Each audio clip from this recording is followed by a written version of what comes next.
Well, it seems that the internet is at it again. By that I mean that the internet, I put it in quotes because that's what everybody is calling it. It's really the web. Being an IT major with a networking certificate, I studied networking. I know what networking is, and there's a difference between finding out on the internet and finding out on the web because no one can access the internet. Your devices access the internet. You, as the user, access the web. This is not about that, Willie. This is about Avatar, Fire, and Ash. Now, I'm very well aware that this is the third movie that James Cameron wrote and directed. It's the third one that came out.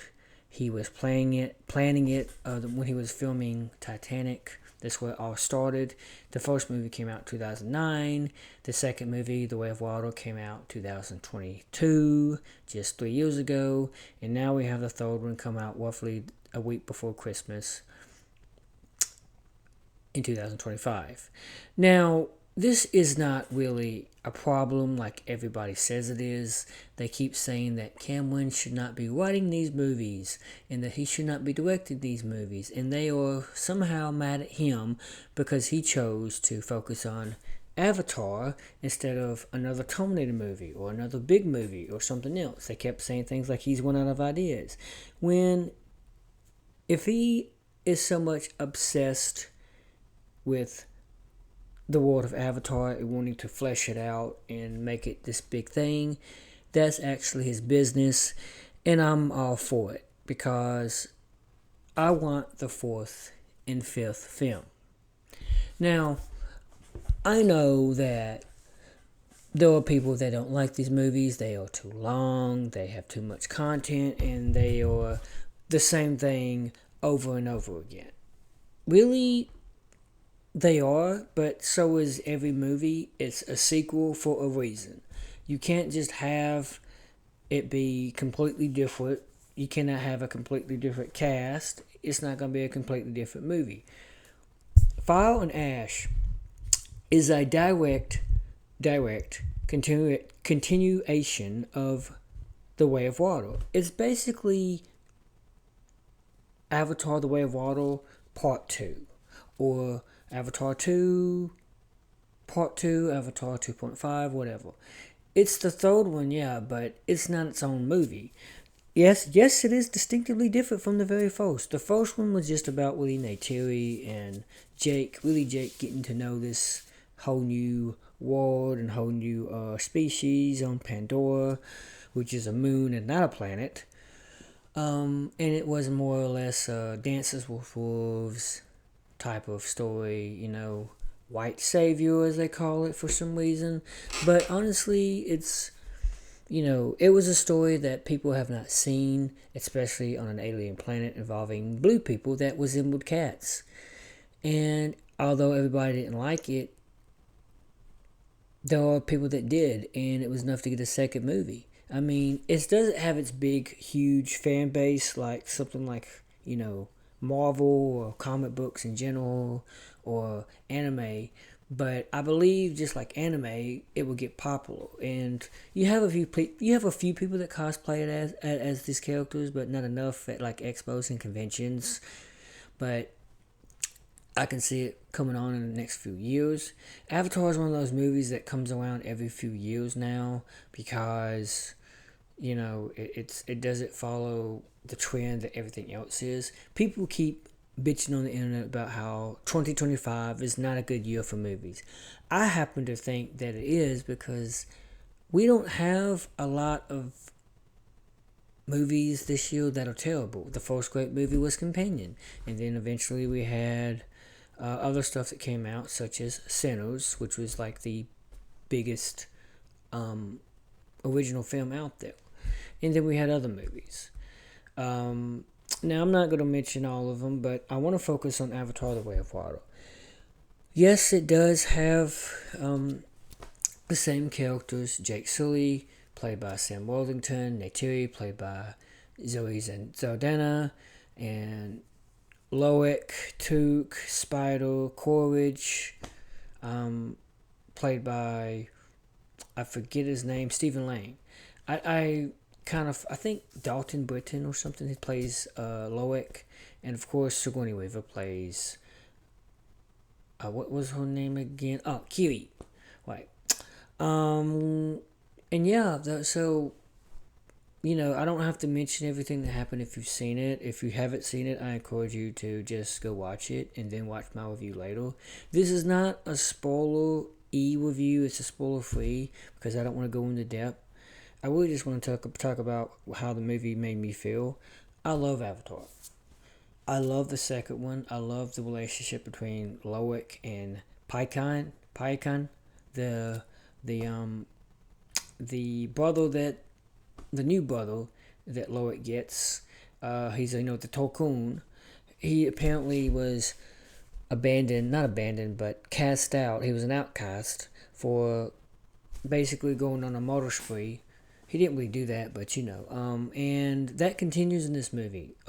Mild spoiler alert there, but this movie is how the family is coping with the death of Natim, who died in the last movie, and you have new challenges involving Courage and involving the Ash people, which is a new tribe this time around. They have their own little unique story of how their village was decimated by a volcano and reduced them to ash. And Awa, their deity, their basically the spirit of the planet of the moon Pandora, did not help them.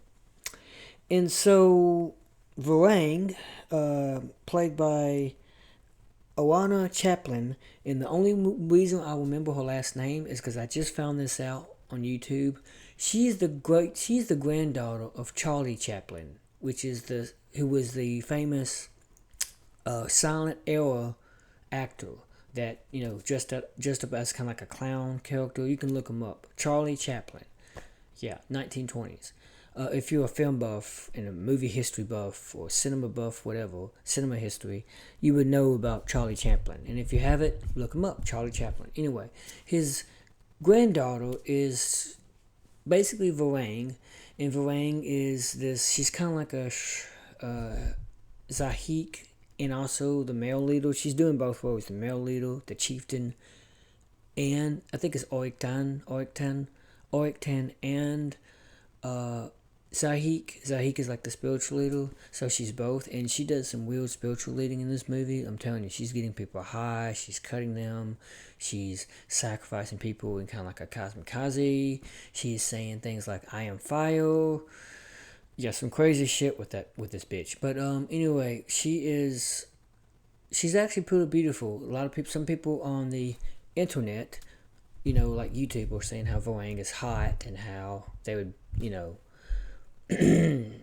bangle, but she belongs to Courage in this movie. Courage pretty much does more than befriend her. He gets to know her, if you get what I mean. But first, they encounter him, and Courage goes about going after Jake again. He won't stop until he's killed, until he kills Jake. And the kids once again are kidnapped.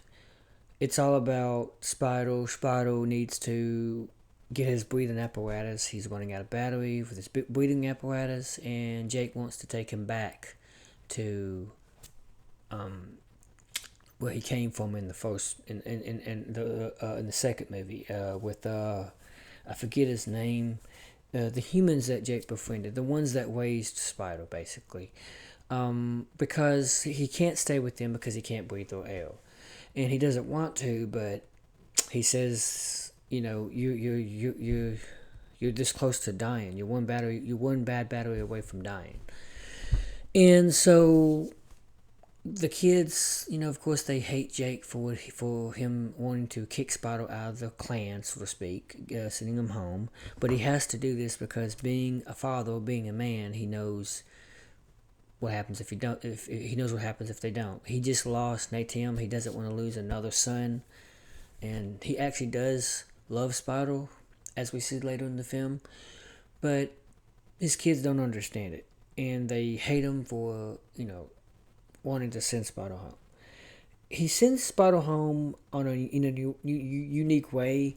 There was this clan of wind traders, and I forgot the name of the guy that's the leader, but basically they use these squid-like creatures to they're like air balloons, and it's like a flying ship. They trade all over across Pandora, and they bring in goodies to the Makahina clan. And Jacob decides to ask or request, or I guess pay the leader to escort Spider back to the area he came from. And the guy doesn't want to because he says, siding with the Tawuk Mukto is comes very close to choosing a side, as he says, and that's from the movie. And Jacobs is trying to give the idea that he's not that man anymore. Now, in the first movie, I'm sorry, not the first movie. In Way of Water, the second movie, I believe it was the leader of the Makahina clan, Tutanwori was name. He mentions Tawuk. This is Tawuk Mukto. And then no. It's Natiri that mentioned it to she mentioned it to Oriakten to Tutori. And she says Tawuk Mukto led the clans to victory. And Jake whispers to her, I'm not that man anymore. Now, people may wonder what that means. Why does he not deny being Tawuk, but why does he not want to be Tawuk Mukto? We see him in this movie, he doesn't want to be Tawuk. And the thing is, being Tawuk, him connecting with the, they call it's called a Q in English, but the Navi call it, I believe, you're going a Kiwu or something like that. Anyway, I'm gonna watch it again so I can know what it's called. When he connects that to Tawuk, the big ass banshee, they're called Ikwan. He's the Ikwan that eats other Ikwans. He eats other Ikwans. You learn it in the first movie. He goes through kind of a psychological change because you're connecting your mind to its mind, and it's a beast. And Jake doesn't want to become the beast. So he basically just used Tawuk in the first movie as a means to an end. And once Tawuk was not needed, Jake let him go, and he never wanted to become Tawuk Mukto again. The Wado, Tawuk Mukto means Wado of Tawuk, or basically flyer on Tawuk, whatever. And so what happens is kind of foreshadowing that he's going to end up using Tawuk. So I guess I am kind of spoiling it. Anyway, I'm trying not to, but it's all coming out. Anyway, so he figures, well, the kids hate him, but they can all go with Spider one last time to, send him back, see him back home. And I guess Jake would kind of figure they would visit him in a way, but he really just wants to get Jake home safe because he can't breathe the air and he's running out of breath. Kind of makes you wonder how his breathing apparatus didn't power out from the last movie. Now, if you pay attention, it is continuing from the last movie, The Way of Water, because we see them still mourning nighttime. We see Jake the following morning. He starts to go down into the water to that ship from the last movie and take out the ammunition. Now you figure out how. Now you understand how Jake gathers guns and ammunition, because obviously he runs out. So he just gets it from abandoned convoys and abandoned ships and stuff. Kind of like you saw it in the Way of Water at the beginning when they destroy those other areas, those other things. When Nathan was alive, you see Jake, he savages spoils of war, their guns and ammunition and their grenades. So that's why he has more. And he convinces Tutanori that you can still use it if you just fix it up a little bit. But Totoro, the Makahina, they don't believe in using metal because it poisons the person who uses it. And well, not only does Jake know how to use it, but his son Loic does. You don't really see the other children of Jake fighting much. Like Kiwi, you don't see fighting. The only way she fights is by using, the plants and species, by connecting to them. And a lot of times she's underwater doing that. But you don't see Took fighting much. You do see Spider fighting, so it's pretty much, the boys, the boys trying to become men that are doing the fighting here. And of course, Neytiri, she fights because she's got that damn bow. And there was a moment when she's injured later on, and I'll get into that in a bit. Anyway, so they're trying to escort Spider back to the area via this Wind Trader clan. And of course, that the ship is attacked, so they have to fight. They're attacked, but they are attacked by the Ash people. I forget what they're called. I think it's Mo. I forget. They're called the Ash people. So yeah, they're called the Marquand people, the Marquand, the Ash people. Basically, they do not believe in Awa, because Volcano destroyed their home, and Awa wasn't there to help them. Well, she was there, but she didn't help them. And Varang just hates Awa. So it's kind of like they don't believe in her. It's not that they don't believe in Awa. It's just more like Varang has chosen not to obey or follow or worship Awa because she is Zahik, but she's also Oyektan. I don't know how to pronounce it. I still gotta work on my Navi language. Anyway, all said and done, they ended up being attacked by the Marquand, and battle ensues. The children are separated from the families. Eventually, the children see the Marquand. Varane cuts off the queue of one of the Navi from the El Trado tribe, and they realize how savage they are. They are spotted, so they have to run. Eventually, Courage comes in while looking for Jake. He finds Jake, and Jake allows himself to be. Well, he can't because he's surrounded. But Jake convinces Courage that they have Miles, and that Miles will die if he doesn't get his mask.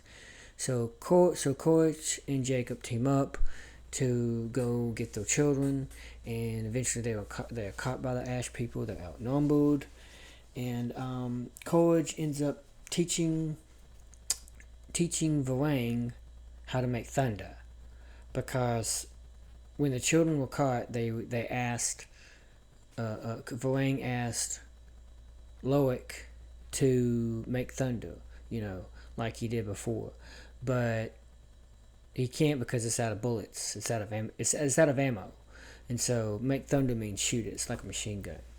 And that was just a funny moment. Make thunder, because it's kind of like how I guess Native Americans used to talk. When they didn't understand ammunition.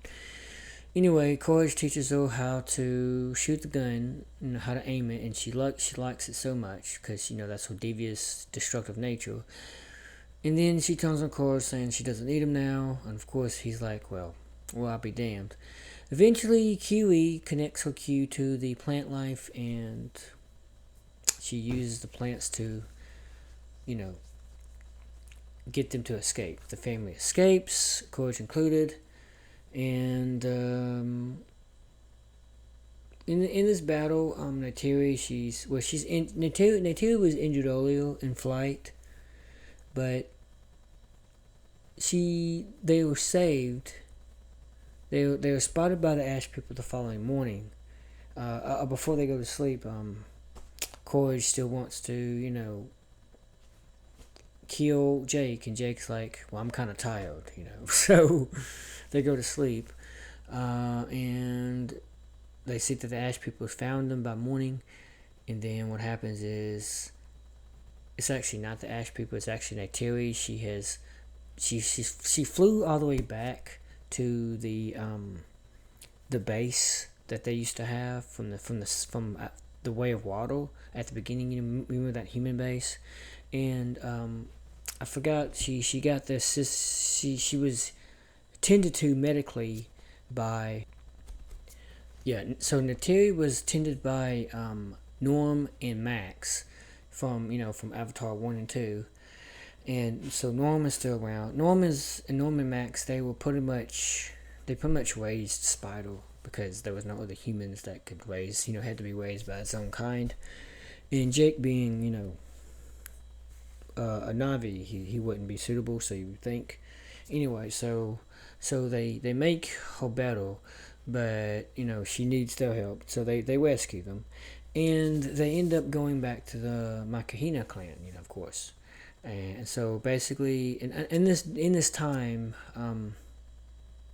actually, there was a moment when Spider had run out of oxygen. He stopped breathing because his battery pack went out. His breathing pack went out.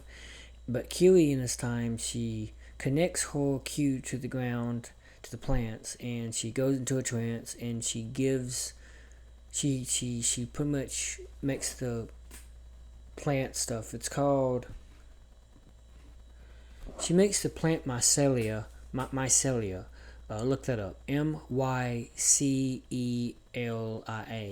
She makes the plant mycelia basically take over his body, kind of like it did Grace in the first movie when they asked Awa to transfer her mind from her, her dying body into her avatar body, and it didn't work, but it worked on Jake.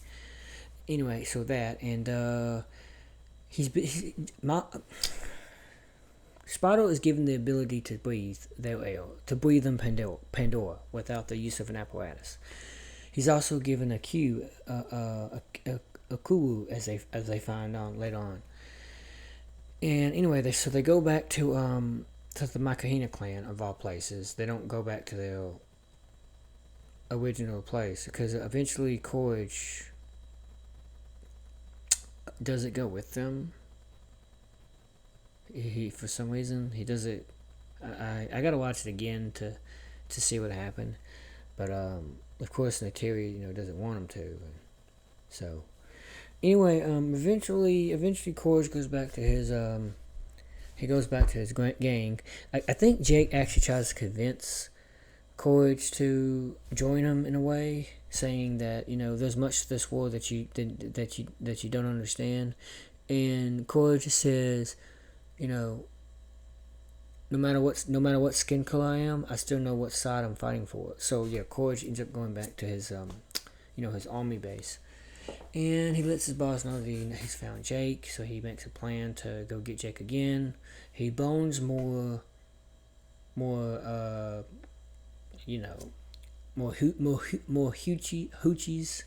tents of the Makahina. Eventually, he goes to the Ash people to recruit them in a way to join forces, and of course, he lets. Oh yeah, by the way, Varang has this thing where she connects her Q to the Q of another Navi, and she uses that to make the person she connects to submit. And that's how she ended up killing one of the Navi of the L Traders when she cut off his Q. She does this to Courage early on when they first meet, but he actually resists, and she says to him that he is strong. And he of course remembers that, so he says, if you touch my Q again, I'll kill you. And to hit home on his point, he orders his sniper, that is his right hand man, Wayne's fleet, to drop one of her Ash people. And he does. And then she realizes how serious he is, but that kind of makes her attracted to him in a way. She invites him into her tent, and she gives him some herbal medicine, some weed, I guess, some smoke, whatever it is, the pipe. And he says that's some strong shit. So he starts to hallucinate, and eventually, they get together. He recruits her and her tribe of Mike Wan, and they all fly to the army base, the RDA. And he lets his boss know that she can help us find Jake. So yeah, he knows where Jake is. I think he ends up finding where Jake is. They arrive at Jake's place eventually, and they start to bone Toot Noi's home, the Makahina. They start to bone their home, and Jake agrees to go with them. He throws his gun down because, and even though Toot Noi, he says Jake is my kahina now, so we're not going to give him up. But Jake surrenders, and they catch Jake. Later on they take him to the RDA. Everybody is filming Jake with smartphones and tablets like he's a celebrity. They're like that we finally caught Jake Sully. They put this Navi man, in orange, orange jumpsuit, an orange jumpsuit.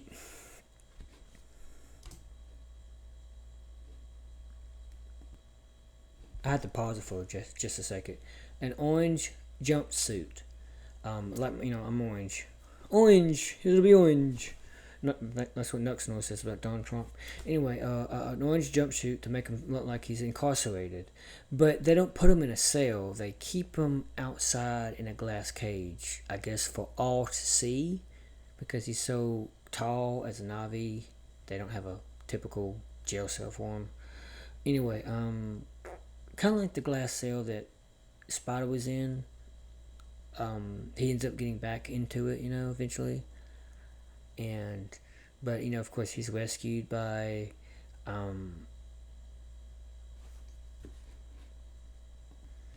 he's rescued by Ian Garvin. Also, there was this little subplot about the Elders of the Tokun. They constantly they meet because there was this discussion about Payakan, the outcast. He wants to be reunited with his clan of Tokun, but they refuse because he had gotten,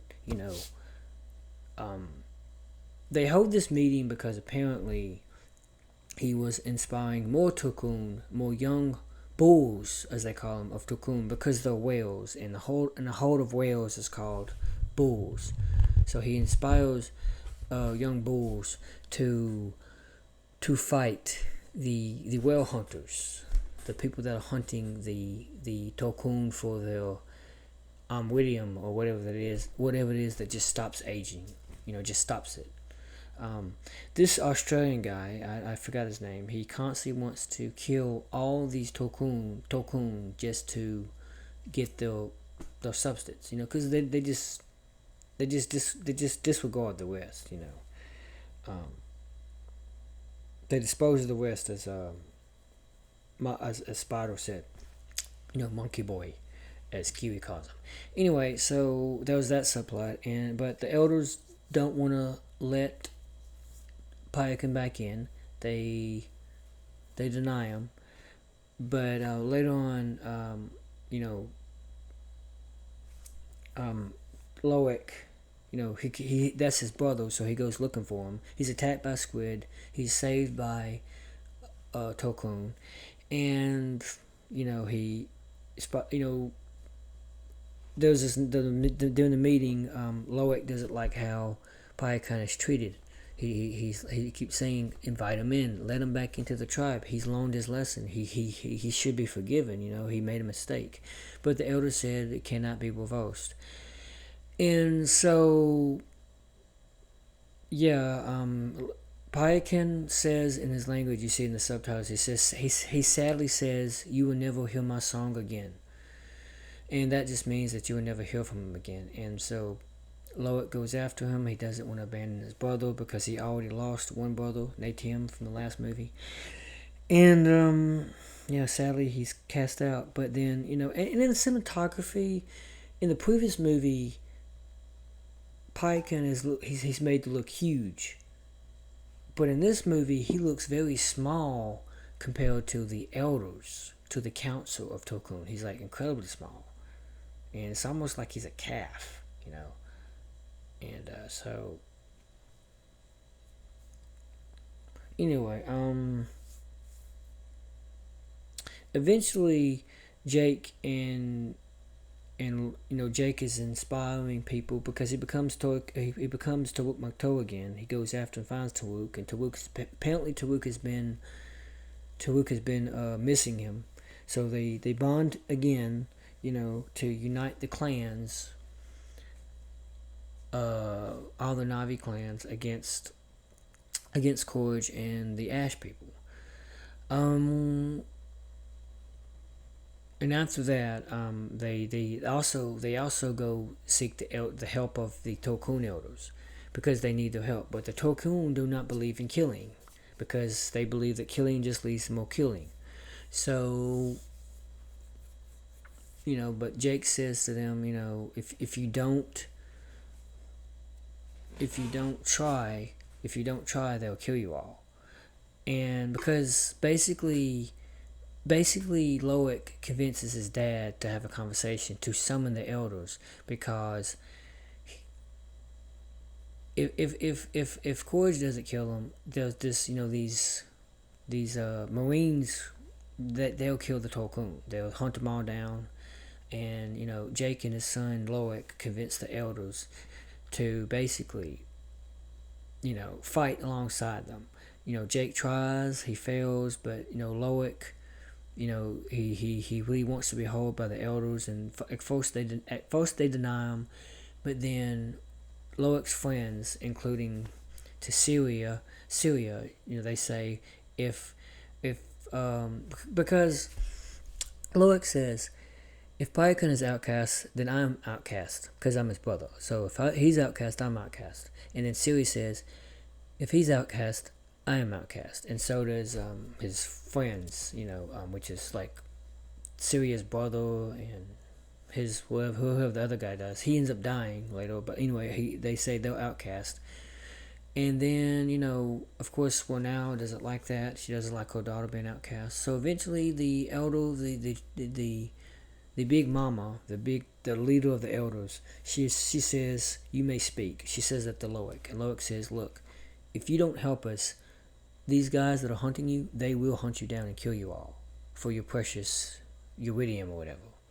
You have to fight with this. I mean, we know that you don't want to, but if you do fight, it'll be for the greater good." I forgot what he actually said, but he basically lets them know that they need to fight in order to survive. So, in this time, it's kind of necessary. And the leader says something about "we will decide," meaning that they're going to go away and ponder the idea.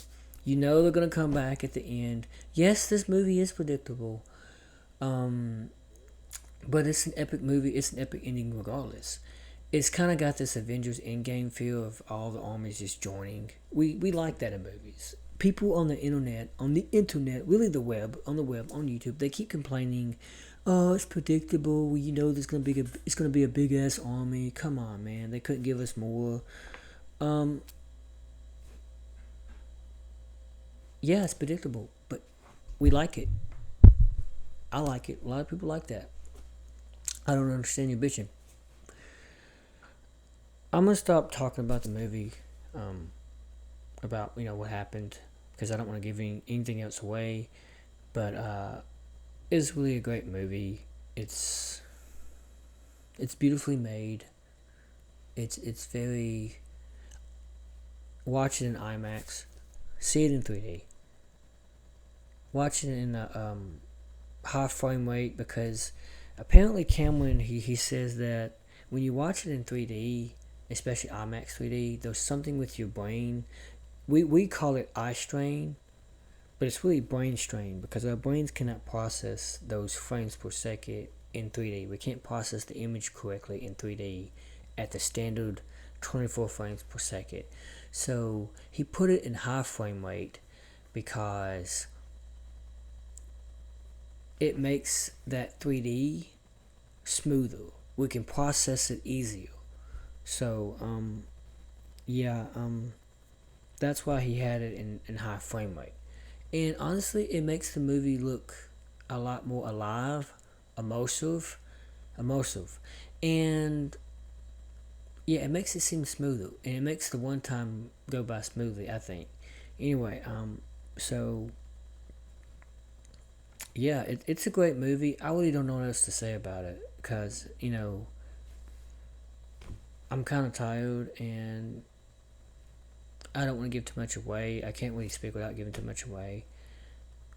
I mean, if you got A list, why not go check it out at least one time? I know it's 3 hours and 15 minutes. If you don't have time, then don't go check it out. 'Cause I'm not going to tell you not to, and I'm not going to tell you to do it. If you don't feel like dedicating 3 hours of your life to watching this movie, I'll tell you don't do it. If you feel that way.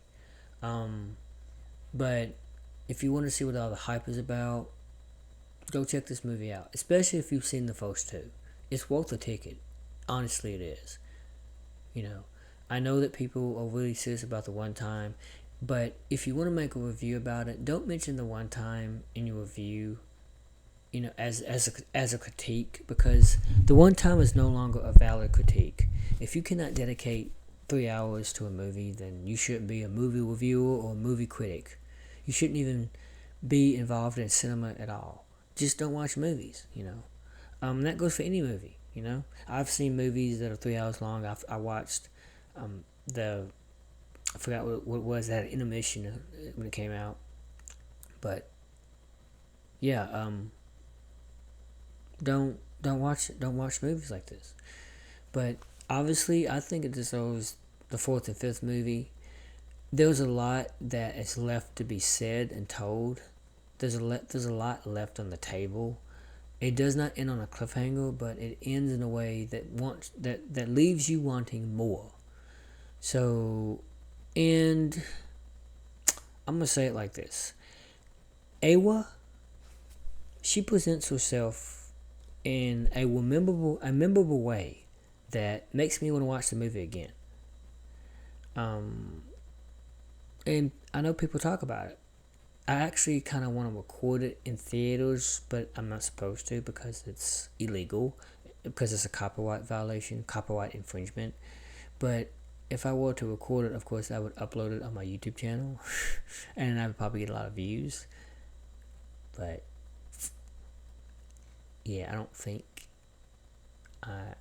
I'm gonna really. No, I'm not gonna do that. But I will definitely go see it just for that one moment. Anyway, I'm gonna kind of go cut it short because I don't want to spoil it anymore, and I know I kind of left it off in kind of a cliffhanger, by not telling the ending. But hopefully, I've told you enough to make you want to go see it and not be too spoiled by it. So, anyway, thank you so much for watching this review. Thank you so much thank you for your time. Like and subscribe, and stay tuned for more.